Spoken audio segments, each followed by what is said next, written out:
visited Sint Maarten and Saba this week. It was the first visit of the CFT after the devastating hurricanes Irma and Maria in September.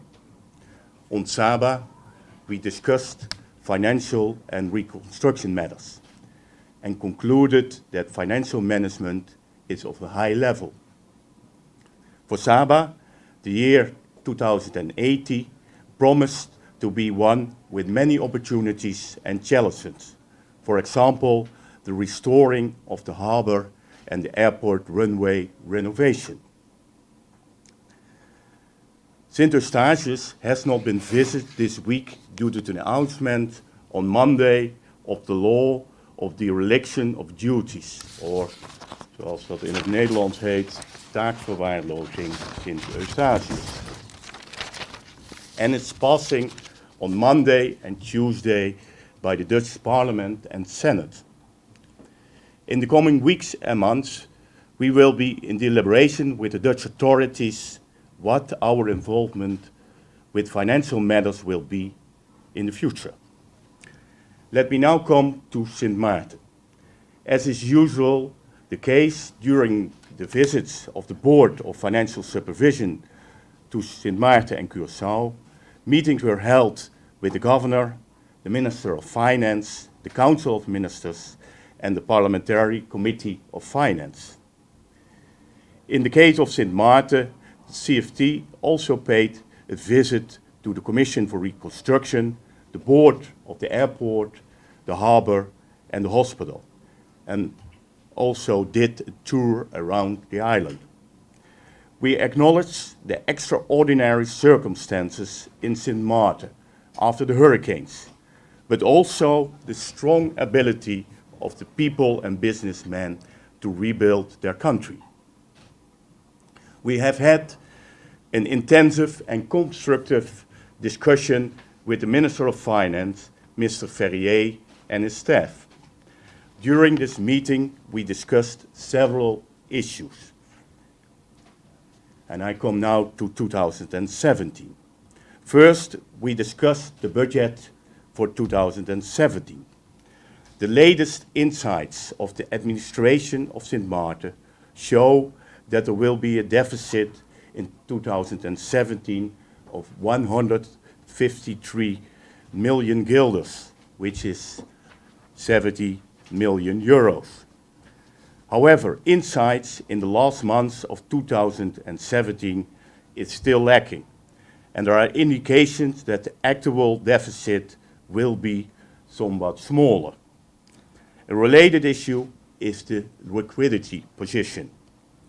Based on the situation in 2070, there will be a need for liquidity of approximately 17 million guilders, as also has been communicated by the previous Minister of Finance. As there is still an unspent loan for capital expenditure of 21.7 million guilders, the Dutch government has recently sent a proposal to the government of Sint Maarten for a loan of 50 million guilders. A loan with no repayments in the first 5 years and zero interest to support liquidity of Sint Maarten. Based on this, the Minister of Finance will send as soon as possible an amendment in the budget for 2070 to the Parliament, so that the 21.7 million guilders can be used for general expenditures and the loan can be signed. As CFT, we arrange to give an advice in 24 hours, normally this 2 weeks. After that, it will be upon the Parliament to decide on the budget amendment, and I urge the Parliament to decide on this as soon as possible, given the current liquidity position of Sint Maarten. I come now to the budget 2018. The draft budget was sent previous week to the CFT for the so-called Article 11 consultation and has a deficit of 254 million guilders, which is 170 million euros. In terms of GDP, this is almost 15%. Given the current financial situation, St. Maarten expects that the shortage of liquidity in 2080 is almost equal to St. Maarten's deficit. Therefore, in our view, it's important to update this budget also on information of the last months of 2017. And to our view, to take measures to cut expenditures and raise income and taxes, for example, by broadening the tax base.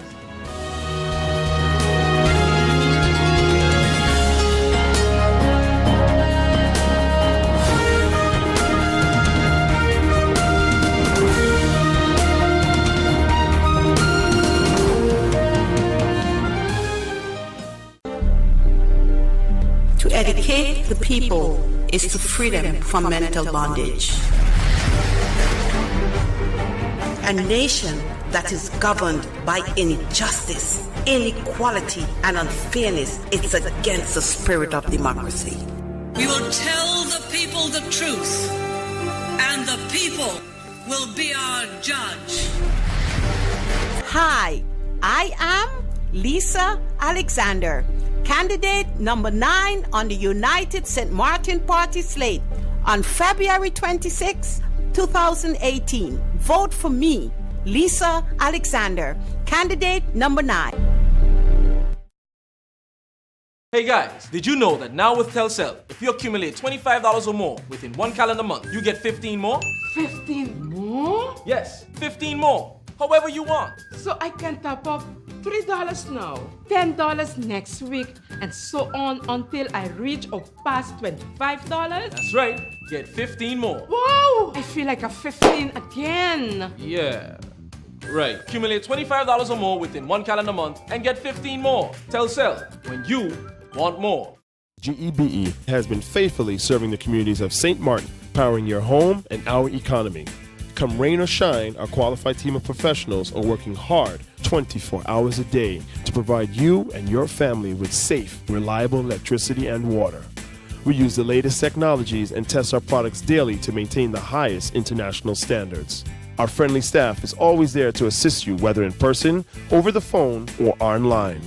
We are committed to constantly improving our products and services, making them more efficient, effective, and environmentally friendly to serve you better today and our next generation of clients tomorrow. GEBE, powering a brighter future. Our friend Megawati is here with tips to save you energy. 1. Turn your airco temperature up.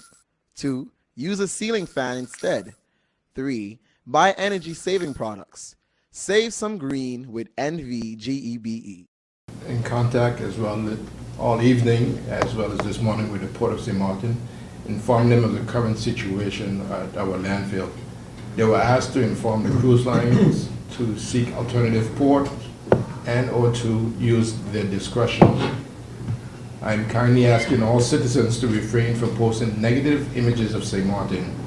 I understand this is the political season, but we have to look at the bigger picture, which is St. Maarten as a tourist destination. We have been trying our best to improve the image of St. Maarten since the passing of Hurricane Irma, and I appeal to you to stay positive and friendly. Post and share positive images of St. Maarten, because tourism is all of our business, and we can all contribute to improving our product. I'd like to also inform you that the TELEM and UTS offices are closed, as well as the Immigration and the Staff Bureau of the Ministry of Justice will be closing at 11. I want to thank Mr. Carl John and the police force for securing the perimeters and working day and night to assist us in many ways. I think the minister must realize that this is an island that belongs to us, not the tourists alone. So if you're worried about the tourists, you should be double worried about us. Even with the Prime Minister saying to those that was in the harbor yesterday that they can, defer, they could go wherever else. Whatever that was said, the people came ashore I have observed people on quads with their masks. They came ashore. So instead of making those type of, how you would say, remarks, in my opinion, my humble opinion, it should be looking for us all to come together and look for a solution that this don't happen. The remarks is for their responsibility, but nobody can condition me or the anti-poverty platform or the consumers coalition foundation as to what to address and when to address it. No one should have that rights to tell us what to talk about. And if something has become an occupational health and safety hazard, where you had the ministers had to make the call and cancel school for a number of days, this is outside the regular, how you would say, vacation schedule. Because the regular vacation schedule would give us next week, Monday and Tuesday free. But outside of that, to make that call, and then basically you're asking me not, or asking you as social media not to publish.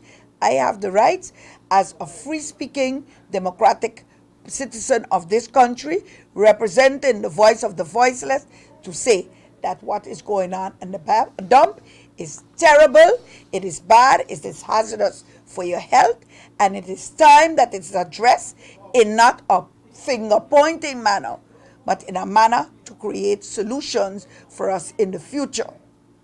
That then we wouldn't have to make no type of excuse, neither to the residents nor to the tourists that visit our island. People were told not to come to the administration building because government services was not able to be provided there at the administration building. No way, nowhere that it was announcing, okay, we can still provide you with some of the services elsewhere. No way, nowhere. The civil servants were told, stay home. The school children and the teachers were told, stay home. But the workers in the businesses from Front Street, from Back Street, they didn't get instruction to stay home. When we look at the people that was living in Down Street and all there, where we also have our office, Back Street 148, we all had problems with this smoke, with these fumes. But especially these people were not told, go elsewhere, we will take care of you. So yes, it looks good, especially in a political campaign that we are now, to show how rapidly you can come up and give some instructions. But don't talk only for a few. You have to address the need of all. And this is what was remarkable. The ones living in the situation were just left out of the equation. Nobody told them what to do. Nobody was there to help them not to be intoxicated or be affected. The question asked to the Minister of Public Health if the hospital got a lot of people that came with respiratory problems. People should not go to the hospital first. They know you should go to your home physician. And a lot of people are already not going there because this is repeating, and what is it that you get? So by saying this concern of our health on the first place, our well-being on the first place, is for everybody, number one. And number two, as politicians, even though you just come in, Johnny come lately, you have an obligation and a responsibility, now that you're there, to come up with a solution that is definite for now. And don't let us wait again so long and telling us, no, we need a government that is for 4 years for you to have stability, and then this thing will be a problem of the past. It's a known fact also that for the past 30, 40 years, it's not the first time the dump on St. Martin was moved to another location. and this is now it being expanded on Phillipsburg. And anytime there were discussion about garbage and the eradication of the dump, and why we could have never reached a decision, because many in this country here, their families will have to benefit from it personally. And it is a known fact that whenever one group is taking the decision to get rid of the dump, another group of families and interest parties are interested in stalling matters and not reaching to a true decision where the dump is concerned. We have to be very careful in what we are entering pertaining to solve the dump problem, because there's a lot of lie that is going around in this society here. At one time you had it where the energy situation with energy the garbage to energy transformation of the dump. That also is a big hoax and a lie. No one talks about when Holland put on the table for discussion, not only signed the agreement, which is the Amsterdam gemeente, signed with Sarah Westcott Williams as Prime Minister for the taking half of the dump at the time for free. And yet we could have negotiated within that document of either taking the other half for free or negotiate a price, because it do have certain precious metal, we may say, or value to it. That agreement, while I was in the SER during 2014 and 17 as a member representing the workers, I've brought this on the floor of the SER, and I've also brought it on the floor of Parliament.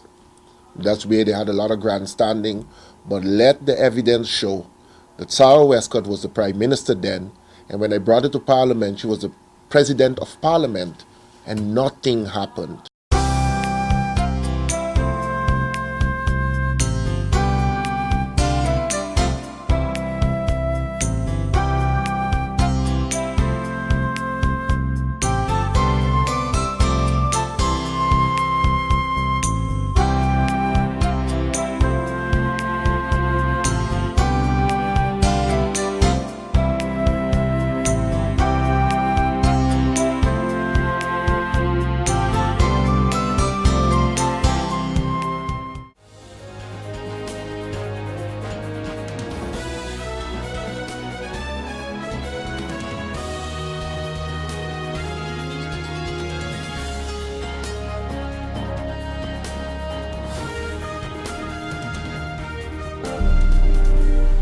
To educate the people is to free them from mental bondage. A nation that is governed by injustice, inequality, and unfairness, it's against the spirit of democracy. We will tell the people the truth, and the people will be our judge. Hi, I am Lisa Alexander, candidate number 9 on the United St. Martin Party slate on February 26, 2018. Vote for me, Lisa Alexander, candidate number 9. People all across St. Martin are switching to a more rewarding experience. The WIB MasterCard Fun Miles credit card, better known as My Card. Earn 1 fun mile for every $2 spent, even abroad and online. This will quickly get you a ton of fun miles to redeem for travel, shopping, food, fuel, and much more. But there's more to My Card. Worldwide acceptance, an EMV chip for extra security, and 250 free fun miles with first use. Switch to My Card today at WIB. Fun miles, fun within your reach. Hey guys, did you know that now with Telcel, if you accumulate $25 or more within 1 calendar month, you get 15 more? 15 more? Yes, 15 more. However you want. So I can top up $3 now, $10 next week, and so on until I reach or pass $25? That's right. Get 15 more. Wow! I feel like a 15 again. Yeah. Right. Accumulate $25 or more within 1 calendar month and get 15 more. Telcel, when you want more. On the other hand, too, as well, is that some of the parliamentary persons, I think there was at one point that one of them has bring up about the salary, reducing the salary of the parliament. Yes. You said it in your interview that one of the things you wanted to go inside and say, I don't hear a few of them talking about that change. Right. You're talking about it in this interview. Right.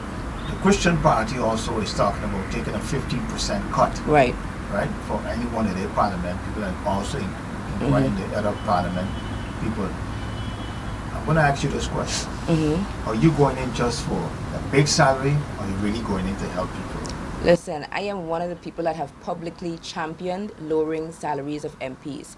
In my research, I believe you need to differentiate between the ministers' salaries and the members of parliament salaries.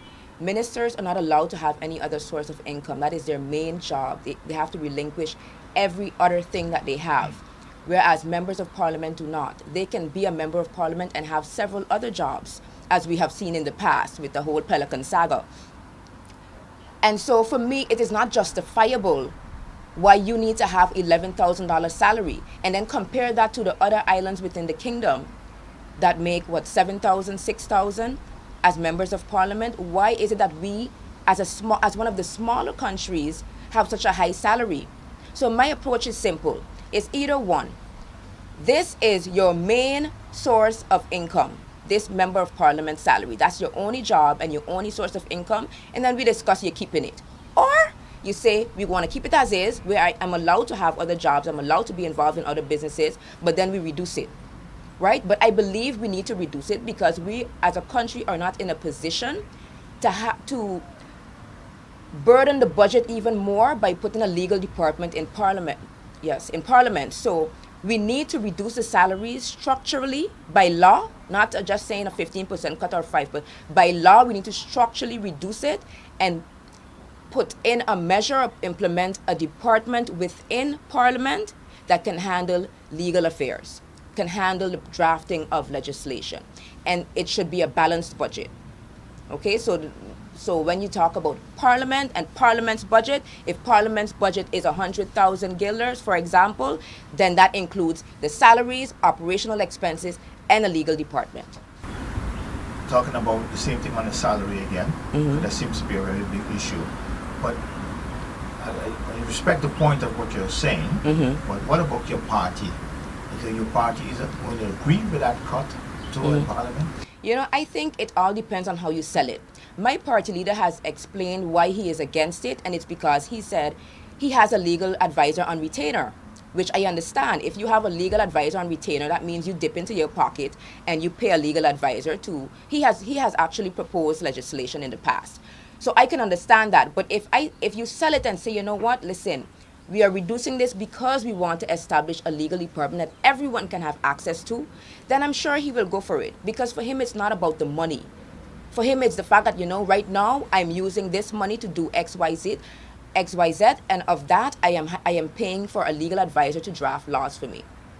Once you take that out of the equation, it will balance out anyway. Because if he takes $4,000 out of his salary to pay for a legal advisor in his faction, or outside of the faction, if you reduce the salaries by the same 4,000, I mean, he doesn't lose anything. So yes, we slightly disagree right now, but again, it is how you sell it.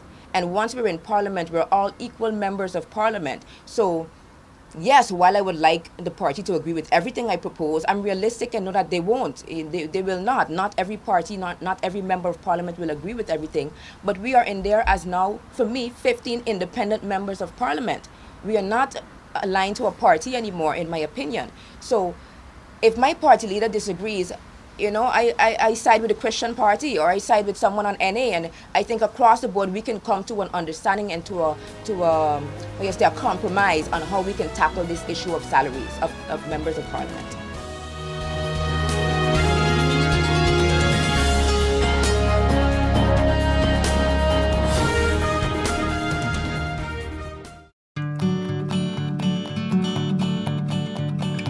It's been said that behind every door, possibility awaits.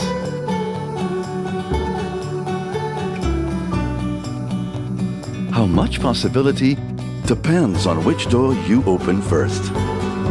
Every day, we help our customers discover the possibilities in their lives. It all starts with a conversation. Scotiabank. Discover what's possible.